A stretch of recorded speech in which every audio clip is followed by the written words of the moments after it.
Long ago, when much of the world was still unmapped and the seas stretched wide and wild, there came a time when ships ruled the oceans, and those who dared defy kings and nations sailed under flags of their own.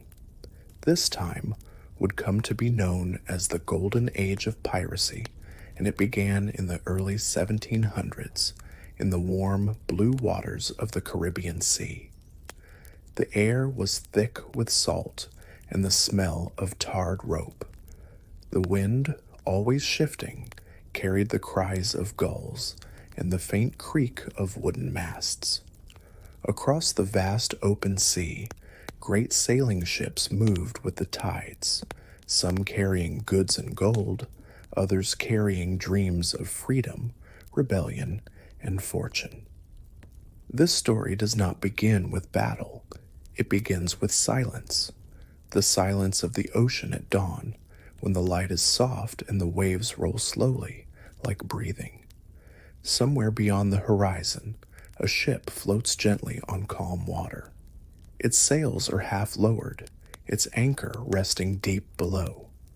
The crew is still asleep, except for a few night watchmen who lean against the rails, watching the stars fade into the morning sky.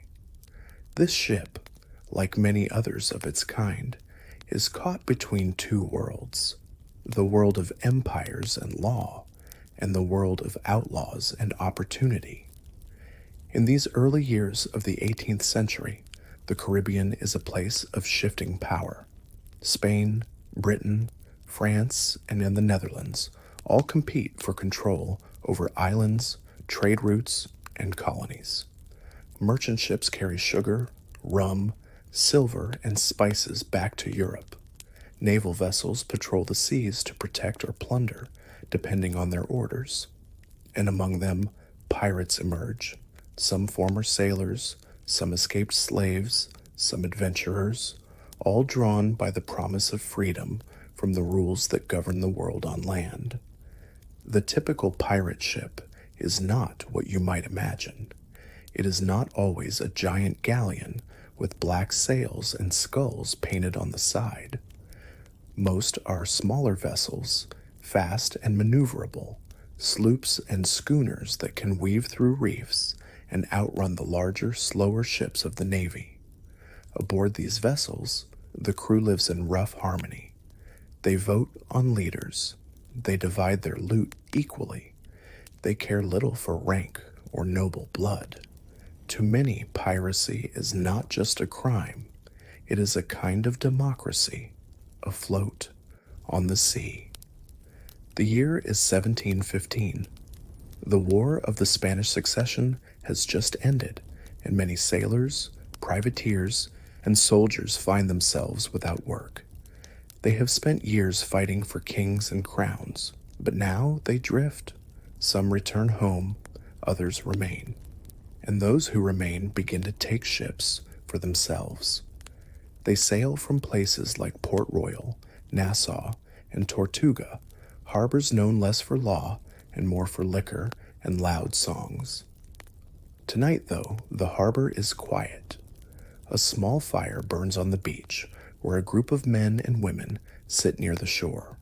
They share food, salted fish, hard bread, sweet rum. One of them plays a soft tune on a flute carved from bone. Another hums an old sailor's lullaby. Overhead, the stars turn slowly, and the sea reflects their light like broken glass. Farther out, a pirate captain stands alone at the helm of his ship. He watches the moonlight ripple across the water and thinks of his next move. Perhaps he will chase a Spanish treasure galleon rumored to be near Havana. Or maybe he will wait for a Dutch merchant convoy passing through the Windward Passage. The sea holds many possibilities and many dangers. But for now, the water is calm. The night is warm. The fire on the beach flickers. And across the Caribbean, dozens of pirate crews rest, dream, and prepare. They do not yet know that their time will be short. that kings will send fleets to hunt them, that legends like Blackbeard, Anne Bonny, Calico Jack, and Bartholomew Roberts will rise and fall within a few short years. They do not yet know that their names will echo through history, part truth, part myth. For now, they live only in the moment, in the creak of the deck, the whisper of the wind, the taste of salt on their lips, the distant beat of drums from an island beyond the reef. The golden age of piracy has begun, but tonight everything is still. Let the sea rock you gently. Let the sound of sails in the breeze carry you deeper. Let the stars above remind you that this world, wild and free, once truly existed. Sleep now. The waves will keep watch. The wind will tell the rest of the tale when morning comes. The morning sun rises slowly over the Caribbean Sea. Its light touches the crests of gentle waves and warms the sails of a ship already under motion. The wind is soft, the kind that lifts canvas with just enough force to glide a ship across the water. Aboard the vessel, men stir from their sleep, stretch their arms, and begin their daily tasks. Ropes are pulled tight, decks are swept, and pots of water are set to boil over small cooking fires. This ship, unlike a merchant vessel or a Navy warship, has no admiral, no royal flag, and no nation to claim it. Its crew serves no king. They serve each other, and they serve freedom. Their destination is an island, not a port ruled by governors and guarded by red-coated soldiers, but a haven, a place carved out of lawless freedom, Nassau. Located on the island of New Providence in the Bahamas, Nassau is more than a harbor. It is a floating world of its own. In the early 1700s, it was a town abandoned by authority, destroyed by the Spanish years earlier, and left to rot. But where law faded, pirates flourished. They rebuilt Nassau in their own image, shacks patched together with driftwood, docks that creaked with every tide, taverns loud with song and heavy with rum, and ships, dozens of them anchored just offshore, their sails fluttering like strange flags of rebellion. There are no guards at the entrance to Nassau, no taxes, no official welcome, but the moment a pirate ship enters the bay, cheers rise from the shoreline. Friends recognize each other across the waves. Old crewmates wave from the docks. Merchants in makeshift stalls call out offers: dried meat, salted fish, ropes, powder, boots, and bottles. Nassau is not paradise, but to pirates it is close, a place to rest, to trade, to forget, if only briefly, the dangers of the sea. The ship anchors, and the crew rows ashore. They wade through the warm shallows, laughing as they splash each other. Their clothes are worn, patched with canvas and fur. Their hands are rough from years at sea, but their eyes are bright, alive. They carry coins earned from prize ships taken weeks ago, gold doubloons, pieces of 8, silver bars smuggled from Spanish colonies. In Nassau, coin matters less than story. A pirate who brings laughter or song or tales of narrow escapes is just as welcome as one with treasure. In a corner tavern, the room is dim and hot. The walls are lined with maps, some drawn by hand, others stolen from captured captains. A woman with dark braids and a silver earring deals cards at a table, her dagger resting beside her hand. A young man leans in, whispering about a French ship spotted near Tortuga. Nearby, 2 old pirates arm wrestle on a barrel, their laughter louder than the music. And in the back, beneath a swinging lantern, sits a man once known as a privateer. He fought for England during the war, hunting Spanish ships under a letter of marque. But now the war is over, and his services are no longer needed. He drinks quietly, his coat faded, but his boots still polished. He is one of many who turned to piracy not out of greed, but out of abandonment. Outside the tavern, children run barefoot through the muddy streets. Some are born of pirates, others the orphaned survivors of shipwrecks and raids. They know how to swim before they learn to write. They climb rigging like it's rope for play. They laugh without fear of kings or crowns. Near the shoreline, a group gathers around a bonfire. Musicians play drums and flutes, and someone begins to sing. It is a song passed between ships, across seas, from mouths of men and women who've seen too much to ever speak plainly. The chorus tells of the wind, of sails torn in storms, of gold lost in the deep, and of the moments, brief but real, when a pirate feels truly free. Free not only from chains, but from time, from duty, from the weight of land. As night falls, Nassau glows, torches flicker along the docks. The sound of the tide mingles with laughter and music. Ships sway gently at anchor, and the smell of salt, wood smoke, and roasted meat fills the air.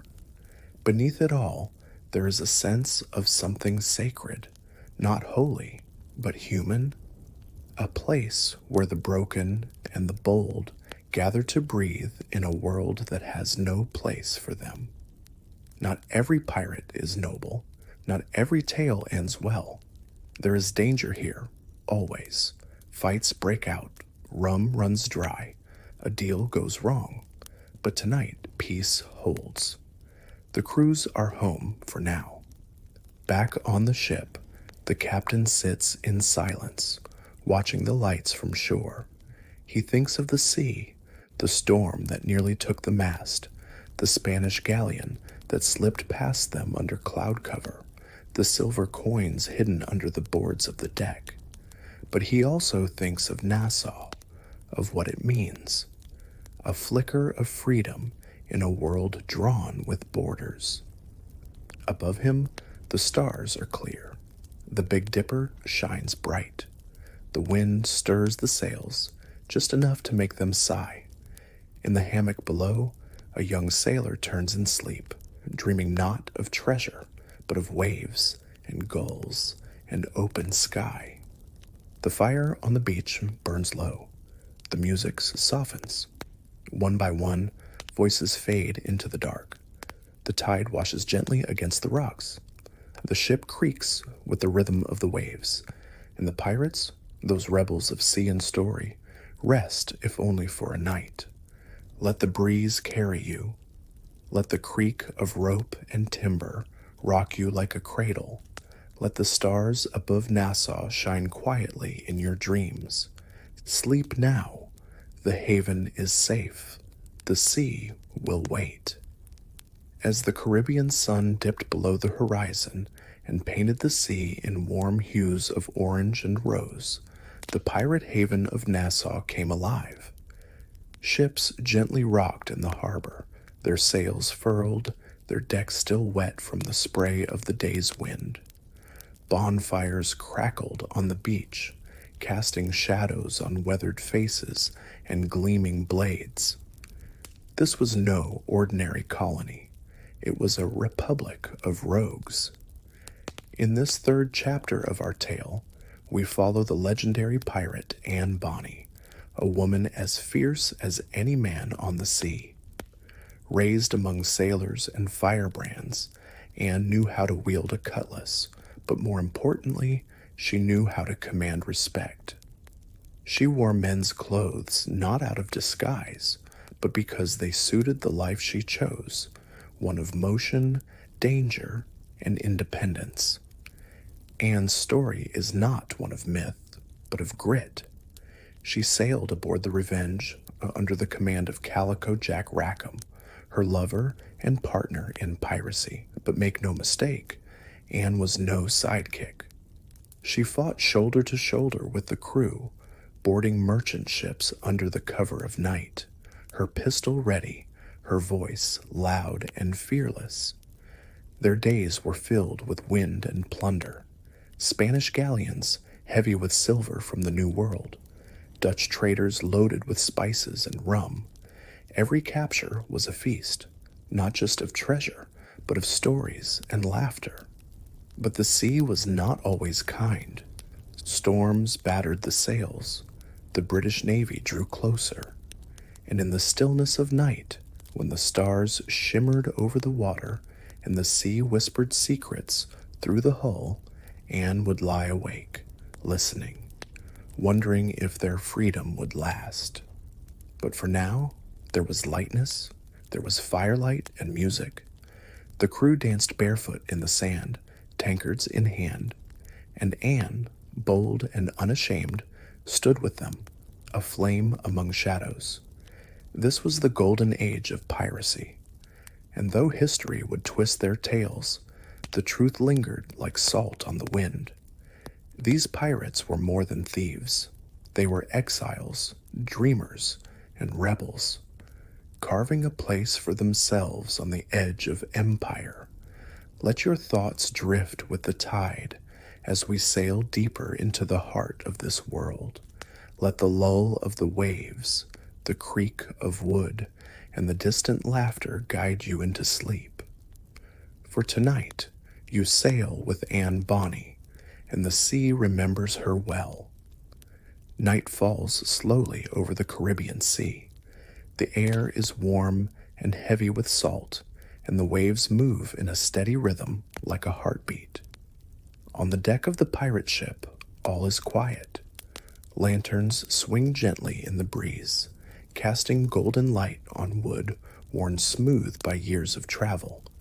The sails are furled for the night, and the crew rests below, wrapped in hammocks, their breathing slow and steady. Only one figure remains above, an old man with a long beard and a weathered face, sitting against a coil of rope, humming softly to himself as he watches the stars appear one by one.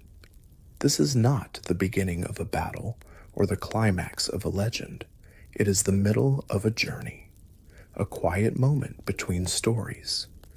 And in that silence, the ship drifts like a dream through the night. Below deck, the air is thick with the smell of wood, sweat, and salt. A few snores echo softly in the darkness, but most of the crew lies still, exhausted after days of sailing under a punishing sun. These men and women are not the wild monsters of legend. They are people, tired, hopeful, wounded, laughing. Some are runaway sailors, others escaped slaves, some simply adventurers with nowhere else to go. Here, in the belly of the ship, they are equals. All titles are stripped away, all pasts forgotten. The only thing that matters is loyalty to the crew and the promise of freedom on the sea. Earlier that day, they had sailed near the island of Hispaniola, scanning the coastline for signs of life, smoke, ships, a glint of metal. They had taken on fresh water from a quiet cove and filled their barrels with salt fish and coconuts. No shots were fired, no treasure was found, just survival, just another day on the edge of the world. As the ship gently rocks, one of the crew members stirs in his hammock. He is young, maybe 16, with dark hair and hands still soft from a life before the sea. He had once been a servant in a wealthy household in London. He had stolen away in the night, boarded a ship bound for Jamaica, and never looked back. Here among the pirates, he is learning to climb the rigging, to tie knots, to trust the wind, and fear nothing but stillness. He turns in his sleep and dreams of fire, not destruction, but warmth. A memory of a beachside fire on a distant island where the crew had danced in the moonlight, feet in the sand, rum in their hands, singing songs older than memory. The captain had told stories that night of treasure hidden beneath the black rocks of Tobago, of a cursed island near the Yucatan where no birds sing. The crew had laughed, but they remembered. Every story was a map, every tale a warning. Above deck, the stars are bright now. The sea reflects them like a mirror, and for a moment, it is hard to tell where the sky ends and the water begins. The old man still hums. His voice is cracked but steady. He hums an old sea tune, one not written in books, but passed from lips to lips, over years and oceans. He closes his eyes. He has sailed with captains now, long buried in the sands of time. He has fought in storms and watched flags burn. And now all he wants is this: a soft breeze, a steady ship, and a sky full of stars. Far in the distance, another ship moves slowly across the horizon. Its lanterns are dim, and it makes no sound. A merchant vessel, maybe, or another pirate crew keeping to the shadows. But the old man doesn't call out. He watches it pass and then fade into the dark. The sea is wide. Let it sail. Down below, another sailor dreams. She is tall, strong, her hands scarred from years of work. She had once been part of the Navy, wearing a uniform and taking orders from men who had never felt the sting of a storm. She had left that world behind. Now she leads boarding parties, charts their course, and sings with a voice that can quiet a crowd or stir them to action. In her sleep, she dreams not of gold or glory, but of a small house by the sea, of silence, of peace. The captain's cabin is dark, but inside a candle burns low. The captain is awake, reading a letter worn from many readings. It is not from a king, nor a fellow pirate. It is from a sister, sent years ago and carried through many ports before it found him. He reads the words slowly, mouthing them without sound. He closes his eyes. In the morning, they will sail again, toward Cuba perhaps, or back toward the Spanish Main. But for now, he lets the letter rest on his chest and listens to the creak of the ship as it floats through the night. No battles tonight, no gunpowder, just dreams, just breathe, just the soft murmur of the sea.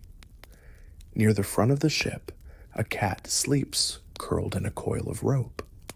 No one knows where she came from, only that she appeared one day in Tortuga and never left. She moves from cabin to cabin, curling up where the warmth is strongest, where the hearts beat calmly. Tonight, she dreams of flying fish and warm sun. In the galley, the cook lies snoring beside his pots. He had made stew that day, using dried peas and salted pork with a bit of clove he'd saved from a Spanish ship. It wasn't much, but the crew had eaten with grateful hands. Food is a kind of treasure at sea. It fills more than the stomach. And so the night stretches on, quiet, endless. The ship drifts gently, sails furled, crew resting, the world paused. And in this silence, the golden age lives. Not in the cannons or the gold, but in the moments between. In the trust between strangers.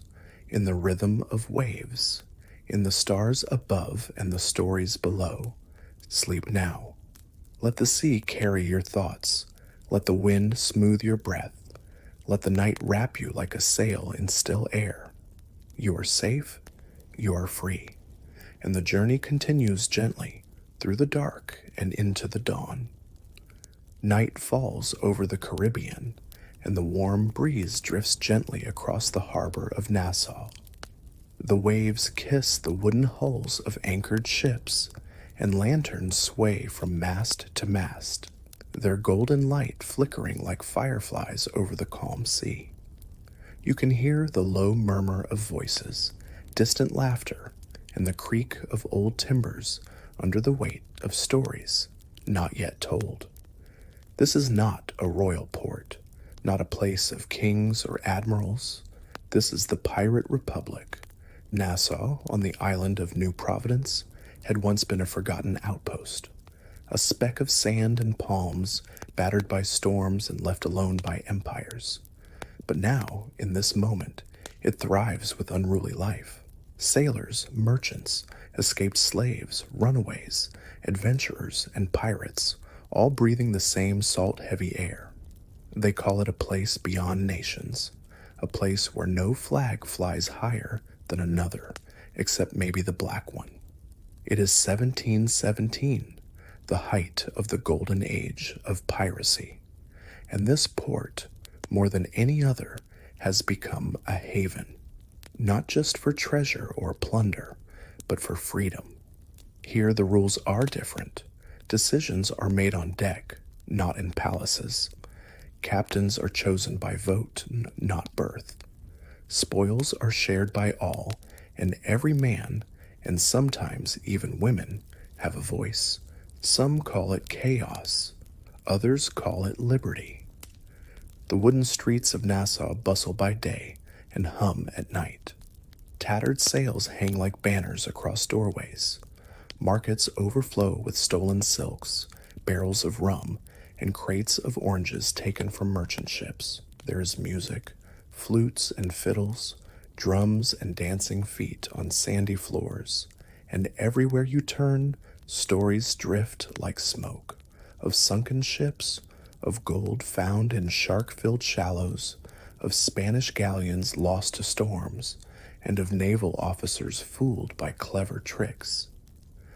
Some of these stories are true, others grow with each telling. Tonight, in a smoky tavern near the docks, a group of pirates gathers. Their boots are worn, their faces weathered by salt and sun.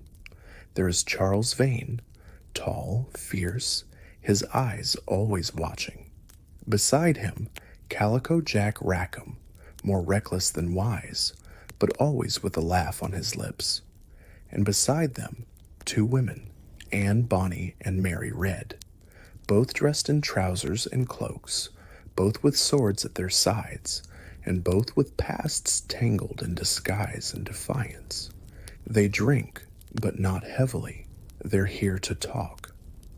A British fleet has been spotted, sent to crush the pirate stronghold and bring Nassau back under royal rule. Some say it's time to run.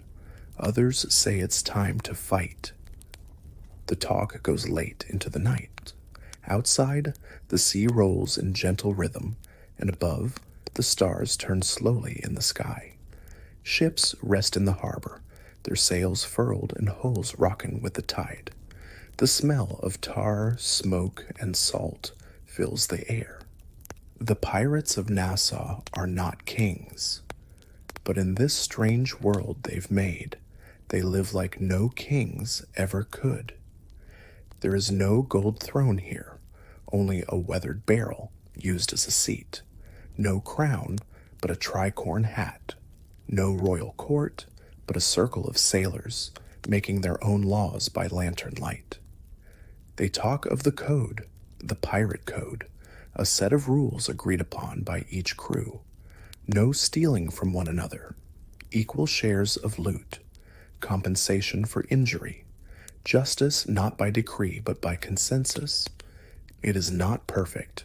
There are betrayals, fights, and feuds, but it is a kind of order, a floating world where the poor become leaders and the feared become legends. In the morning, ships begin to stir, sails are raised, anchors lifted, flags hoisted, some red, some black, all fluttering in the wind like whispers of rebellion. One ship stands out, the Ranger, under the command of Charles Vane. Its black flag bears the image of a skeleton holding a spear with a bleeding heart beside it. It sails like a shadow over the turquoise water, not hunting, but watching. In the harbor, the people of Nassau prepare. not for war, but for choice. Will they submit to the crown's pardon, or will they remain free, outlaws in name, but sovereign in spirit? Says this. Many take the pardon, too many. The pirate republic begins to fade, but its spirit does not vanish. The ideas born in Nassau of voting, of shared power, of resistance against tyranny drift across the seas. They settle in whispers, in stories, in the minds of future rebels and dreamers. Even as the golden age draws to its end, even as the ships are burned or captured, the memory remains of a port where no one bowed, of a harbor that flew no king's flag, of pirates who built a republic on sand and sea, however briefly. Tonight, as you drift toward sleep, imagine the warm wind of Nassau brushing your cheek, the distant clink of glasses, the rustle of sails, the hum of freedom, however fragile. You are safe. The stars are above you, and the sea is near. Let the waves carry you. Let the wind hold you. Sleep now, traveler.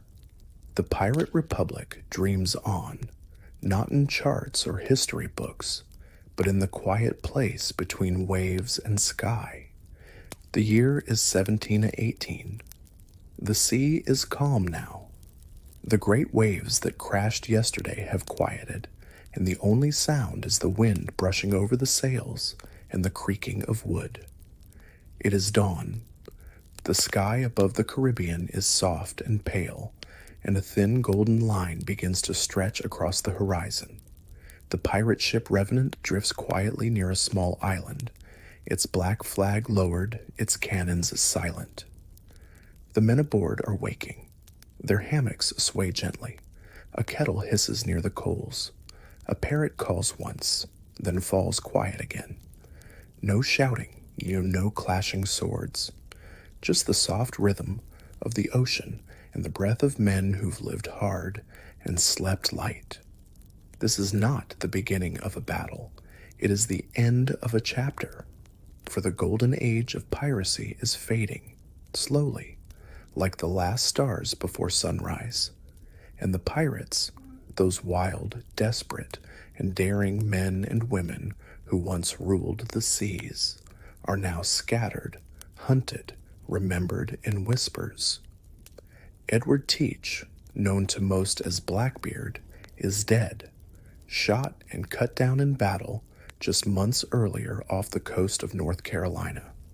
They say it took 5 musket balls and 20 sword slashes to bring him down. And even then, his body swam once around the ship before sinking. A legend to the very end. Stata Bonnet, the so-called gentleman pirate, was captured and hanged. Charles Vane, the fierce and unpredictable captain, is imprisoned, and others, Calico Jack, Anne Bonny, Mary Read, have been caught, tried, or disappeared. Nassau, once a pirate haven, has fallen. The pirates' republic is no more. But not every ship has been taken. Not every story has ended. On board the Revenant, the crew gathers slowly on deck. They are quiet, thoughtful. Many have fought under Blackbeard. Others came from Bonnet's crew. A few are former sailors from Navy ships, deserters who chose freedom over orders. They look to their captain, a weathered man with gray in his beard and deep lines around his eyes. He speaks softly, no need to shout. The wind is with us, he says, but the world is not. Kings have come, fleets have grown, and they do not forget. They do not forgive. The men nod. They know. The days of raiding Spanish galleons and storming merchant vessels are nearly gone. Every port is watched. Every ship is wary. Even the pirates now speak more of escape than of conquest. But still, something in them resists surrender. because piracy was never just about gold.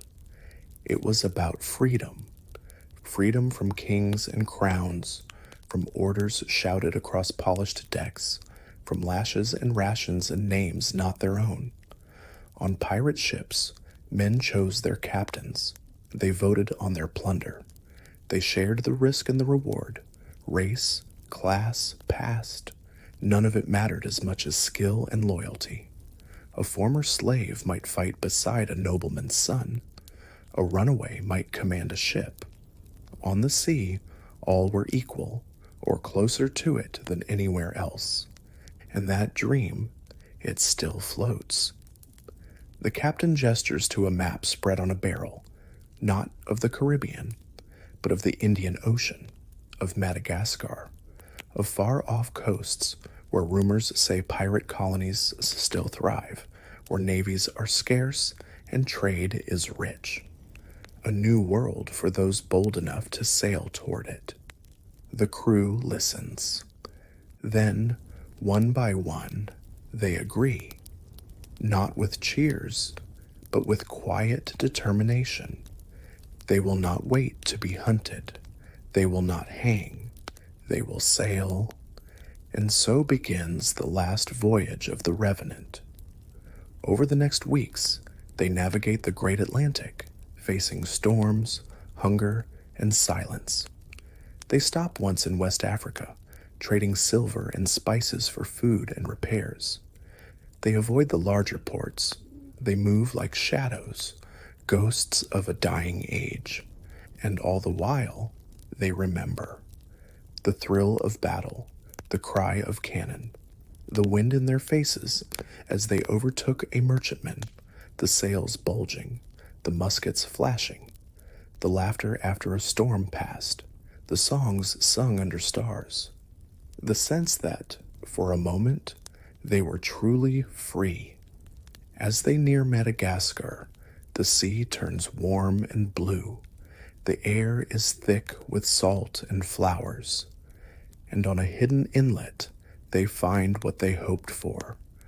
Other ships, other rebels, a haven still standing, not grand, not loud, but alive.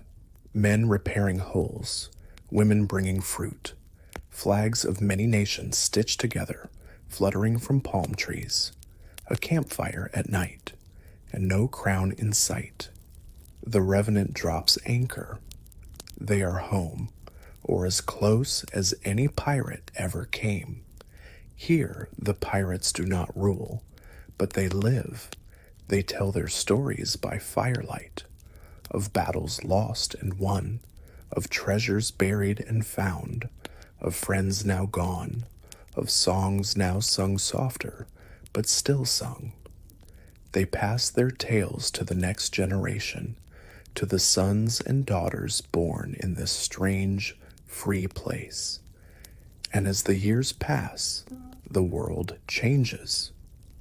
The golden age ends, the flags come down, the gallows stand quiet.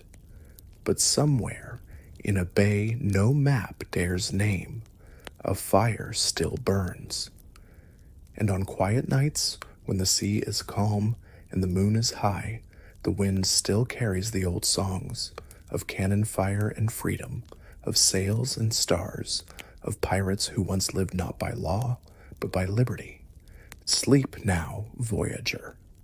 The sea is calm, the fire is low, and the dream of the golden age still flickers, far away, but never truly gone.